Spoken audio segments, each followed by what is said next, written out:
Bonjour. Alors,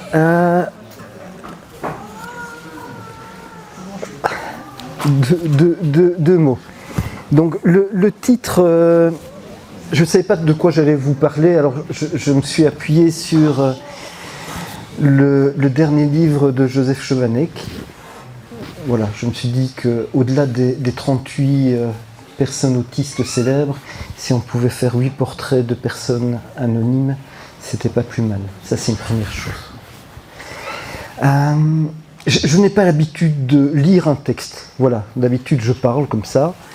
Mais aujourd'hui, vous allez comprendre pourquoi. J'ai pris un certain temps pour tracer ces portraits.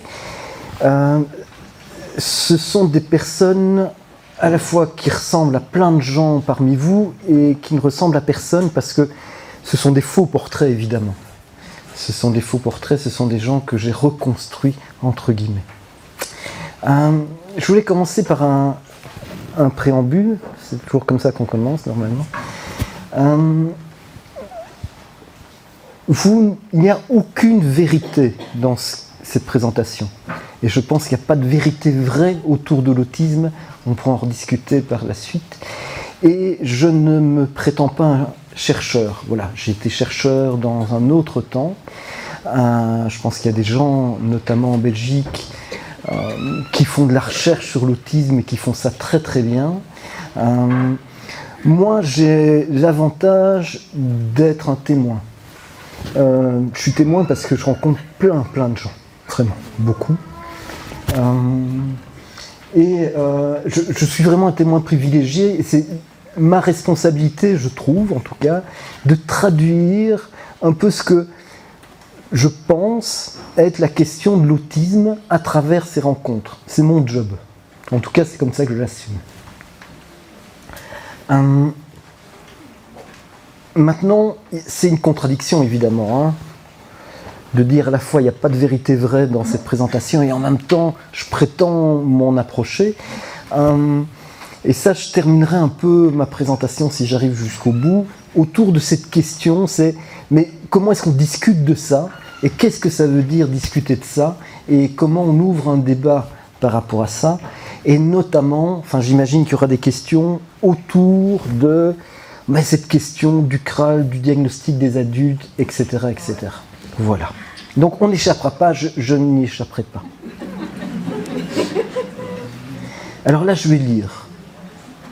Vous pourrez suivre et vous verrez, je lis assez bien.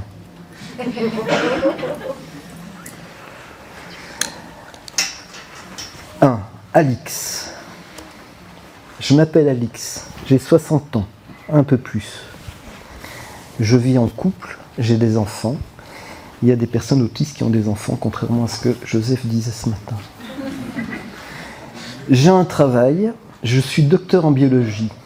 Je suis devenu bioinformaticien, un peu par hasard. En fait, je ne trouvais personne capable de m'aider à finaliser ma thèse à l'université, ma thèse de doctorat. J'aurais voulu poursuivre mes recherches, mais il n'y avait pas d'argent. Alors j'ai dû me restreindre, j'aurais pu mettre des guillemets à restreindre, à accepter une offre du secteur privé. Je suis devenu responsable d'un laboratoire pour une société pharmaceutique. Un de mes enfants présente un trouble du spectre de l'autisme et ce sont mes proches qui m'ont suggéré de réaliser un bilan. Qu'est-ce que ça m'apporterait ? En fait, ma vie est assez équilibrée, mon travail me passionne un peu moins qu'au début. J'ai toutefois mes repères, une certaine routine s'est installée et ça me convient. Je connais mes collaborateurs depuis longtemps, ils ont appris à me connaître. Je suis entouré. Il y a notamment les amis de mon couple en été, les barbecues sont conviviaux, je suis en charge de la cuisson et j'ai toute une technique pour garder chaudes les saucisses dans de la bière brune. C'est très bon, vraiment. Et puis il y a aussi les connaissances de mon club de restauration et d'entretien des locomotives à vapeur. Je ne suis pas vraiment isolé, mais c'est vrai que j'aime bien travailler seul, à usiner des pièces dans mon atelier. Mon rêve, c'est de m'installer en baie de Somme et notamment de conduire le petit train à vapeur qui fait le tour de la baie. Je ne sais pas si vous la connaissez. Alors mon humeur est égale à l'image de ma trajectoire de vie, un enchaînement d'événements sans encombre, une scolarité facile, des études supérieures dans les pas de mon papa, un doctorat, l'engagement dans un laboratoire privé. Je suis autiste, et alors? Humbert, Humbert, je suis Humbert, j'ai 30 ans. Je suis bien autiste, c'est bien confirmé, quel bonheur. C'est un truc qui manquait à ma compréhension, ma rencontre avec moi-même, mettre des mots sur ce que je ressens comme différent, pouvoir parler avec d'autres qui me ressemblent, trouver le rythme qui me convient. Différente, depuis quand je me sens différent? Je ne sais pas. Depuis toujours, je pense. Mais je ne sais pas en quoi. J'ai été harcelé dès l'école primaire. Je le dis maintenant, mais à l'époque, je ne m'en rendais pas compte. Et personne ne m'en a rien dit. Je viens de comprendre que c'était sans doute parce que je ne le vivais pas comme ça. Je pensais, peut-être naïvement, que c'était une manière que les autres avaient de relationner avec moi. En fait, je viens de comprendre aussi que ça me touchait peu. C'est sans doute parce que mes compétences émotionnelles, comme on dit, sont vraiment faibles. J'ai vraiment du mal à identifier ce que je ressens. Attention, dire que ça ne me touchait pas est complètement faux. J'étais fortiche en somatisation. J'ignorais en fait qu'on pouvait être malade de nos émotions. Et manifestement, certains médecins également. J'ai arrêté de travailler, burn-out. C'était qu'un mi-temps, mais c'était trop. Au jour d'aujourd'hui, je me sens prête à reprendre le chemin du travail. J'ai mis en place des outils pour gérer autrement mon temps et mon énergie. Je comprends mieux ce qui me fait du bien, ce que je dois éviter. Surtout, je comprends les signaux auxquels prêter attention. Je suis officiellement autiste, enfin. Terry. Terry, qui suis-je? Je m'appelle Terry. J'ai 16 ans. Je ne suis pas bien. Ni dans mon corps, ni dans ma tête. Je ne sais pas si c'est le bon corps, je ne sais même pas si ma tête est reliée à mon corps. Je ne fréquente plus l'école depuis plusieurs mois, c'était trop. Le bus, les élèves, les cours. Anxiété généralisée dans le contexte d'une phobie scolaire et d'une anorexie mentale, qu'ils ont dit. Je me souviens de l'école primaire, l'école du village. On a grandi ensemble, on jouait ensemble, à tout et à rien. Je rentrais de l'école à pied, quelques devoirs faciles, le dessin, la lecture, les balades dans la campagne. Peu de questions, mais faut-il s'en poser. Le collège, un autre monde, beaucoup de monde. Plein de professeurs, plein de logiques différentes, plein d'informations que je ne perçois pas ou que je n'arrive pas à mettre en lien. Tout va vite. Mes amis se sont éloignés. Je n'en ai pas rencontré d'autres. J'essaye de m'accrocher à un groupe ou l'autre, mais ça ne dure pas. J'ai l'impression de me liquéfier. Je suis mal, je ne sais pas en quoi, je serai autiste. Est-ce vrai? Est-ce la solution?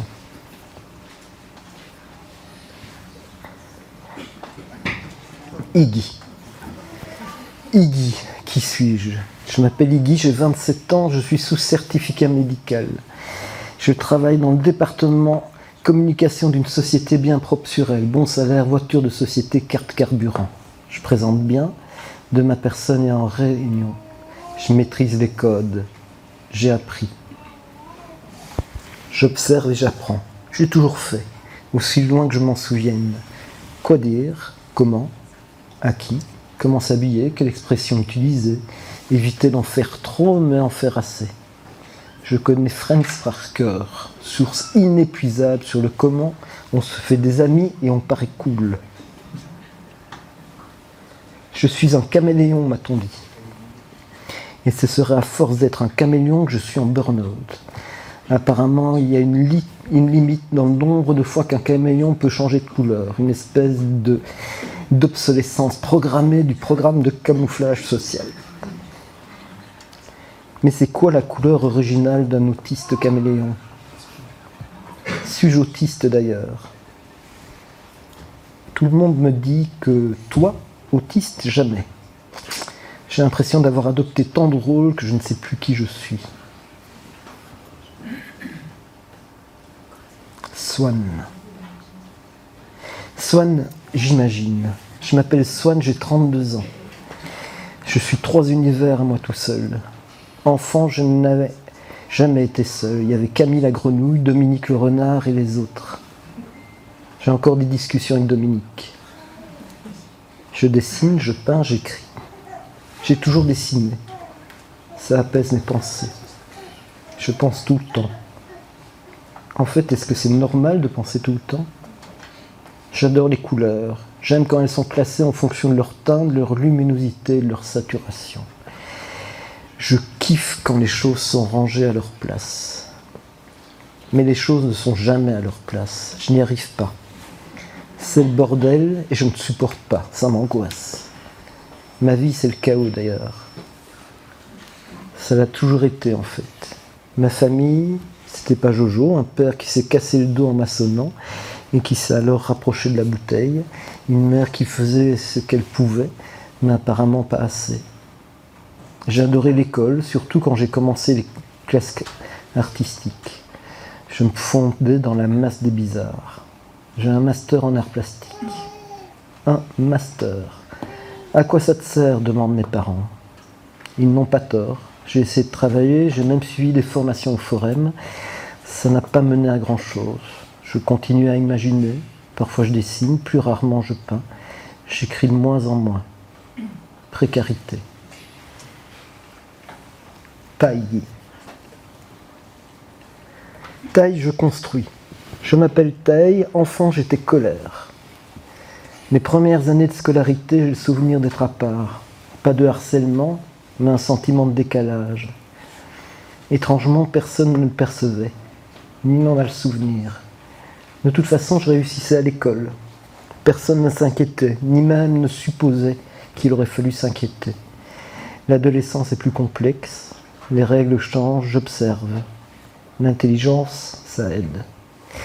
Mais la mienne paraît bizarre aux autres, elle n'entre pas dans le cadre à moins que ce ne soit le contraire. Taille ne fournit aucun effort, Taille ne participe pas, Taille se montre impertinente. Il convient d'envisager un enseignement qui correspondrait davantage aux capacités et potentialités de Taille. Échec. Ma famille a des ressources, ça aide. Filière privée, CESS obtenu à 16 ans, 8 mois et 19 jours. Université étrangère, diplôme. Travail ? Jamais. Jamais je ne pourrais entrer dans les cases d'un emploi. Jamais je ne pourrais rendre des comptes à quelqu'un qui ne peut pas nous suivre, moi et mes idées. J'ai 1000 idées à la seconde. Ça se monétise, alors j'entreprends. Ma famille a des ressources et des relations, ça aide. Échec. Échec et réussite. Je suis autiste et chanceux. Je suis autiste et c'est une force. Élie. Élie, je ne comprends pas. Je m'appelle Élie. J'ai 26 ans. Je prépare des commandes pour la grande distribution. L'école, ça n'a jamais été. Je pensais que tout le monde était comme ça, comme moi. Mais je constate bien qu'ils sont différents. Je fais un travail sur moi. J'essaye de masquer. Les gens ont parfois une façon de s'exprimer que je ne comprends pas, l'humour et tout ça, de second degré. Quand je suis en interaction avec les gens, ça m'arrive de m'écouter plus moi qu'eux. Je ne comprends pas non plus comment ils font pour parler toute la journée. Je ne suis pas épanoui, socialement. Je suis seul. Je n'arrive pas à m'adapter aux gens. J'ai trop mes sujets à moi. J'ai du mal à mettre des émotions dans mes propos. J'ai tendance à vouloir tout analyser. Je me sens bien quand je suis chez moi dans ma bulle, mais je sais que ça n'est pas la réalité. Ce n'est pas comme ça que je vais avancer. Je réfléchis, je rationalise, mais ça ne fonctionne pas. Je n'arrive pas à être spontané. On me trouve bizarre au boulot, je suis en décalage. Et à cause du décalage, je n'ai pas les réactions qu'il faut, et ça entretient le décalage. Il y a parfois un décalage entre ce que je veux et ce que je fais. Ce que je veux faire et ce que je fais. Même quand j'essaye d'être positif avec les gens, je n'arrive pas à l'exprimer comme ça, face à eux. Je prends conscience de ça. Je n'arrive pas à relancer une conversation sur un sujet sur lequel je n'ai pas d'informations. J'aime lire de la philosophie et des essais politiques. J'essaye de comprendre. À la base, ce sont les questions existentielles qui m'intéressent. Mais les gens, ça ne les intéresse pas. Un truc qui m'a empêché de me socialiser, c'est de juger les gens, de les voir trop superficiels. J'ai beaucoup de culpabilité. Pourquoi je réagis comme ça? J'ai conscientisé par après, j'ai essayé de comprendre pourquoi je n'arrive pas à socialiser. Et je ne comprends pas. Sacha. Je m'appelle Sacha, j'ai 39 ans, j'espère ne pas dépasser les 40. Depuis aussi loin que je me souvienne, je m'interroge sur le sens de vivre. Et cela fait très peu de temps que j'ai découvert qu'il y avait des gens qui n'ont pas envie de mourir. Je croyais sincèrement que la vie était un fardeau pour tout le monde. Dans ma famille, on ne se plaint pas. Pas de place au larmoiement. La vie, c'est une lutte. J'ai fait face, j'ai réussi mes études, j'ai travaillé, un peu. Et puis mon corps m'a lâché, fibromyalgie, SED, ça fait mal de partout. Les médecins en doutaient. Certains doutent encore. Heureusement, d'autres me soutiennent. Mes parents me disent que j'exagère, quand on veut, on peut. Mes amis ils me disent plus grand-chose, j'en ai plus, ou de moins en moins. Je ne peux pas leur en vouloir, accompagner quelqu'un qui s'éteint, ça n'est pas plaisant. Mes passions, j'y arrive de moins en moins. J'adorais tricoter. Les couleurs, le toucher, l'odeur de la laine, je m'y plonge. Mais mes mains ne suivent plus. Ça aussi je perds. Alors à quoi bon? Je suis autiste. Alors. Nous sommes Alix, Humbert, Terry, Iggy, Swan, Tai, Ellie, Sacha. Nous sommes 8, nous sommes autistes, nous ne sommes ni représentatifs ni uniques. Nous sommes 8 autistes. Nous sommes ingénieurs, ouvriers, artistes sans emploi, psy-éducateurs, autodidactes, entrepreneurs. Nous sommes seuls ou en couple, avec ou sans enfants, intégrés ou isolés. Nous souffrons de solitude ou avons besoin d'être seuls. Nous sommes 8 autistes. Nous sommes des femmes, des hommes, non-binaires, transgenres, hétérosexuels, homosexuels. Nous sommes fous de train, collectionneurs de pièces de Lego rares, lecteurs assidus, captivés par les couleurs, noyés dans des sujets intéressants, inintéressants, guidés par la soif de comprendre, sans aucun don. Nous sommes 8 autistes. Nous sommes envahis par nos émotions. Nous paraissons sans empathie, pleins de colère ou apathiques. Nous sommes très gauches ou très subtils. Nous sommes anxieux. Sans parfois le savoir, nous sommes hyperactifs ou complètement vidés. Nous sommes 8. Nous sommes super intelligents ou moyennement intelligents ou différemment intelligents. Nous pensons autrement. Nous pensons parfois trop, parfois sans arrêt. L'autisme, c'est quoi? Voilà, je pourrais m'arrêter ici. Non.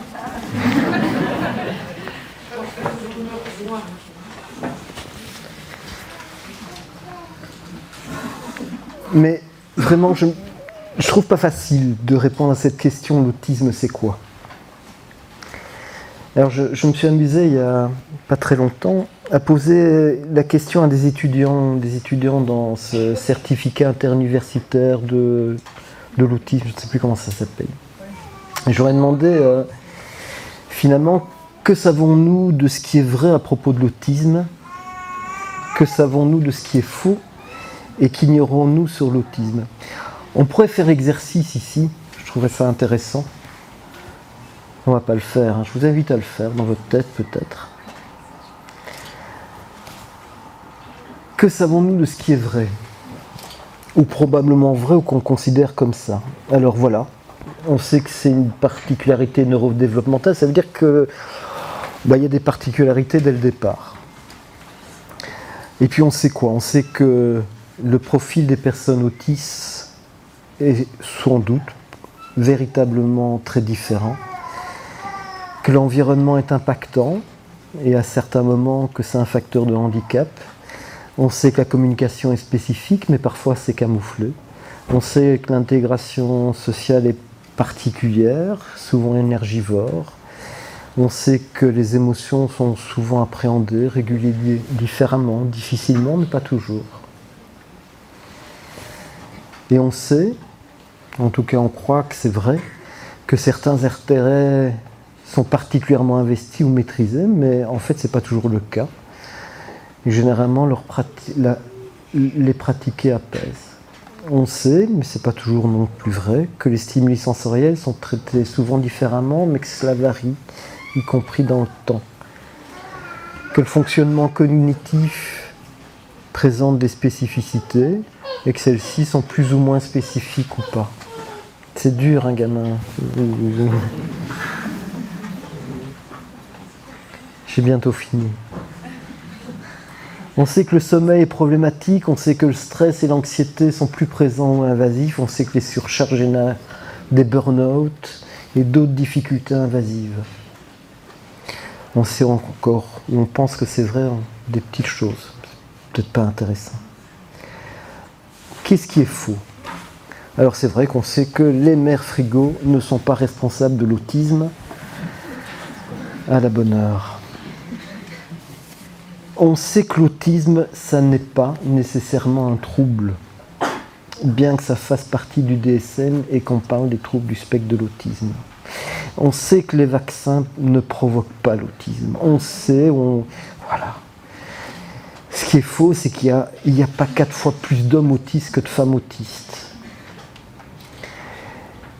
Et moi j'ai envie de dire que tous les autistes ne sont pas des sosies ni de Redman, ni de Good Doctor, et qu'il y a plein d'autistes qui regardent dans les yeux, donc ça veut dire qu'il est faux d'imaginer qu'aucun autiste ne regarde dans les yeux.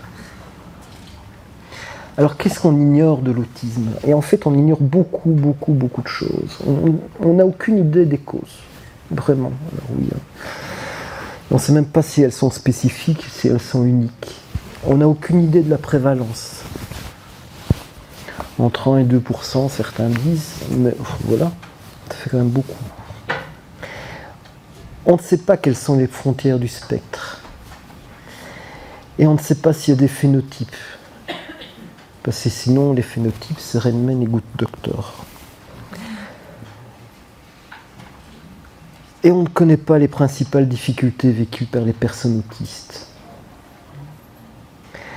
Et moi, j'aime ajouter qu'on ne sait pas qui sait quoi à propos de l'autisme.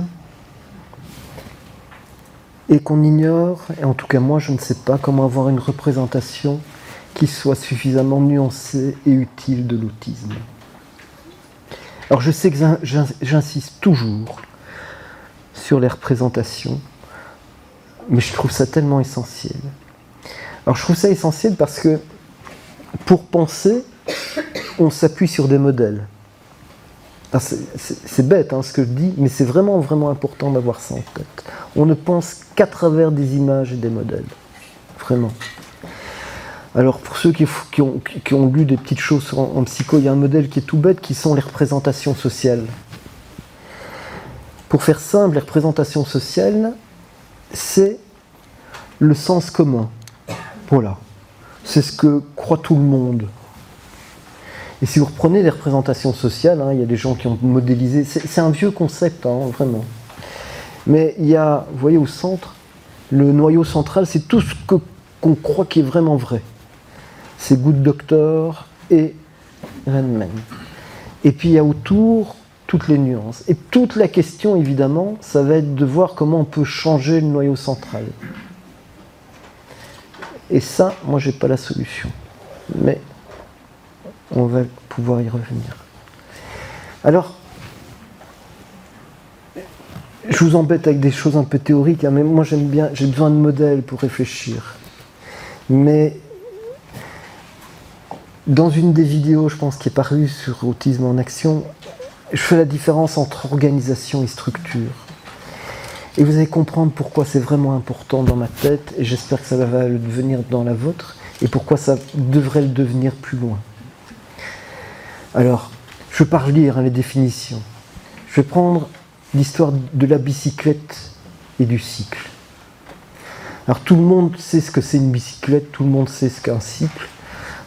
Et en fait, quand je parle de bicyclette, j'aurais dû parler de cycle, parce qu'une bicyclette, ça a toujours 2 roues et une chaîne, mais ça je ne savais pas.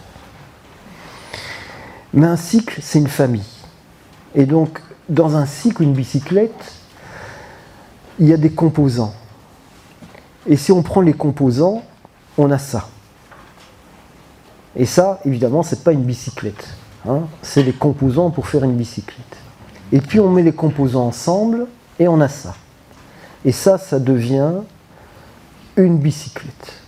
Et on connaît alors l'organisation, on sait que ça c'est la famille des bicyclettes. Et on sait qu'il y a plusieurs modèles de bicyclettes ou de cycles différents. Et ça c'est les structures. Et donc vous avez compris hein, le parallélisme. Il y a l'organisation. Je suis désolé de comparer les autistes à des bicyclettes, mais c'est l'image. Mais il y a l'organisation autiste, et puis il y a les autistes qui sont les structures et qui sont différents. Alors ce qui est intéressant, hein, c'est qu'à un moment donné, quand on prend les mêmes pièces, mais on n'a plus une bicyclette. Et ça, par exemple, c'est plus une bicyclette. Et c'est les mêmes pièces, mais ça devient autre chose. Alors ici, c'est de l'art. Et ça, c'est bien plus qu'une bicyclette. Ça devient vous voyez, hein, c'est une machine pour comment on dit, pour humidifier. Enfin, vous voyez. Irrigation. Une irrigation. Voilà, merci beaucoup. Pour irriguer. Donc c'est bien plus qu'un cycle, qu'une bicyclette. Et c'est ça le souci, parce que le diagnostic, je vais pas relire tout ça, mais si on prend le DSM, quand on fait un diagnostic, on fait bêtement les composants, vous voyez ? Et donc on additionne et on soustrait. Et si vous lisez le DSM, c'est de l'addition, hein, c'est du calcul simple. Vous devez avoir 3 signes plus 2 signes. Si on va un peu plus loin, hein, moi quand je vois les gens, il y a plein de gens que j'ai vus individuellement, mais je leur montre toujours des choses comme ça. Et puis, alors, c'est le DSM un peu plus intelligent. Hein, vous voyez, il y a des particularités au niveau relationnel, au niveau de l'environnement, au niveau des émotions. Je rajoute des choses, ce DSM c'est quand même vraiment bête. Et puis au niveau de l'anxiété, au niveau du cognitif. Mais ça reste des composants, des éléments individualisés. Et tout l'enjeu, après, mais c'est de faire les liens, évidemment. Parce que l'autisme, c'est pas un ensemble de signes et une absence de comportement. Et ça, c'est vraiment important de l'avoir en tête. C'est pas une petite formule où on va résoudre, il y a ça, plus ça et moins ça. Après, moi, je ne sais pas ce qu'est l'autisme, mais j'ose penser que c'est une manière d'être au monde. Et j'aime bien cette idée-là. C'est une manière c'est un regard singulier qu'on pose sur le monde. Et en fonction du contexte, en fonction des circonstances, ça permet d'être bien ou de ne pas être bien. Alors, j'entends bien le discours de Joseph Chevanet qui insiste qu'il faut rire des choses. Alors moi, peut-être que je suis un témoin privilégié des gens qui rient moins, mais je rencontre plein de gens qui rient moins.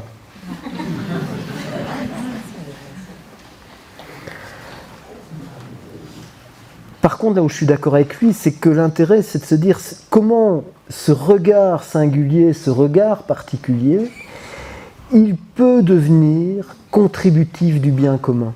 Et ça, c'est vachement intéressant. Il y a un super bouquin, ça le titre d'un ouvrage, vous lirez si vous voulez, le bien commun. Mais je ne sais pas qui est en charge du bien commun. Et ça, je n'ai pas encore trouvé. Peut-être qu'on est un peu tous en charge, mais il ne faut pas être naïf non plus. Il y en a qui prennent une plus grosse part que d'autres, quand même. Maintenant, vous comprenez hein, l'histoire de la bicyclette. Hein, vous voyez ? Vous avez vu comme c'est bien fait. Il y a une personne que j'ai vue il n'y a pas très longtemps qui me disait « Moi, je suis comme une bicyclette sur une autoroute ». Et ça, je pense que ça peut évoquer plein de choses à plein de personnes qui présentent de l'autisme. Je reviens, comment on soutient un débat.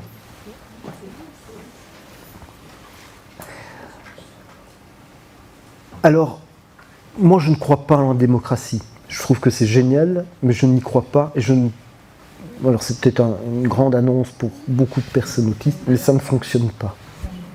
Mais c'est nécessaire, hein, mais ça ne fonctionne pas. Pour qu'il y ait débat, il faut que d'abord les enjeux soient explicites.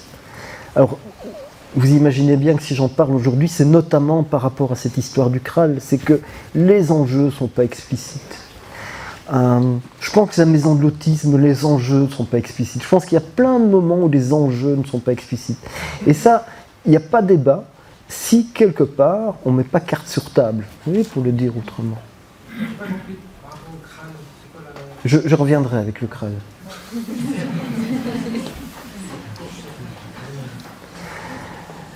Il n'y a pas débat, ou en tout cas, il y a faux débat, si ce qui est possible n'est pas permis. Alors c'est bête hein, ce que je dis, mais ça ne sert à rien de discuter. Hein. Si je discute, si vous avez négocié avec si vous êtes ado et que vous avez négocié avec vos parents pour pouvoir sortir et que vous négociez que ce soit plutôt à 23h qu'à 22 et que de toute façon vos parents vous ont décidé que vous ne sortirez pas, il n'y a pas débat, il n'y a pas besoin d'avoir débat. Pour qu'il y ait débat, il faut qu'on soit clair sur quelle valeur ou quelle non-valeur est donnée à chacune des voix. Et ça, il ne faut pas être naïf non plus. Je sais que, j'ai oublié son nom, Kodo, hein, celle qui range et qui... Marie. Hein. Je suis désolé, elle a fait fortune, mais la niche est réduite quand même. Hein.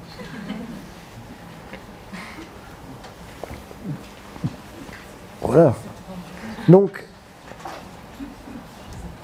c'est pas aussi simple que ça. Le film comme un poisson dans l'eau, c'était ça. Hein, c'est génial, mais ça ne montre pas non plus toutes ces personnes qui n'ont pas réussi. Alors je ne dis pas qu'il faut pointer les non-réussites, mais il y a plein de gens, enfin moi j'en rencontre plein, peut-être que je les attire, mais il y a plein de gens qui n'ont pas d'emploi. Ou qui n'arrivent pas à le garder. Hein, vous vous souvenez des burn-out ou de la précarité. Et puis, il peut y avoir débat que si les critères qui vont prévaloir aux décisions soient clairs. Et ça, c'est rarement clair. C'est pourquoi on choisit ou pourquoi on ne choisit pas. Vous savez ou vous ne savez pas, mais... Enfin, je sais que ça ne se voit pas, mais j'ai un certain âge quand même. Et j'ai beaucoup travaillé dans le domaine du handicap. À une époque où on ne parlait pas d'inclusion, on parlait d'intégration. Et on parlait de valorisation des rôles sociaux, etc. Et donc, je donnais beaucoup de formations à l'époque. Et je me souviens, et quand je dis à l'époque, grosso modo à la louche, il y a une quinzaine d'années. Il y a une quinzaine d'années, je me souviens d'une formation où je parlais de la vie affective et sexuelle des personnes qui présentent une déficience intellectuelle. Et à l'époque, ma première dia reprenait une phrase. Et tous les gens trouvaient que cette phrase était très actuelle. Et la phrase avait été écrite 25 ans avant. Et aujourd'hui, je vous représente la phrase, elle est toujours actuelle. Donc, c'est ça aussi la réalité du handicap, de la différence, de l'inclusion, de l'intégration. Je veux dire, on peut sourire et dire que c'est bien et qu'on va se serrer les coudes et que ça va aller mieux. Mais il y en a qui se serrent les coudes depuis 45 ans ou 50 ans. Donc, c'est ça aussi. Alors, j'ai pas envie de plomber l'ambiance.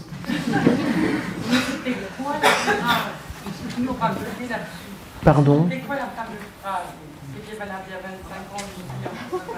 Je me souviens plus exactement. Mais je pourrais te la retrouver. Voilà. On va déjà appeler la Croix-Rouge. Nous sommes 8 autistes, nous sommes ni représentatifs ni uniques. Nous sommes infiniment, vous voyez le 8, infiniment différents et identiques. Je vais terminer sur une phrase, voilà, elle m'a toujours fait rire, mais je la trouve juste. Ce n'est pas en cherchant à améliorer la bougie que l'on a inventé l'ampoule électrique. Et donc, je pense qu'il faut aujourd'hui réfléchir différemment si on veut arriver à autre chose. Voilà, merci beaucoup.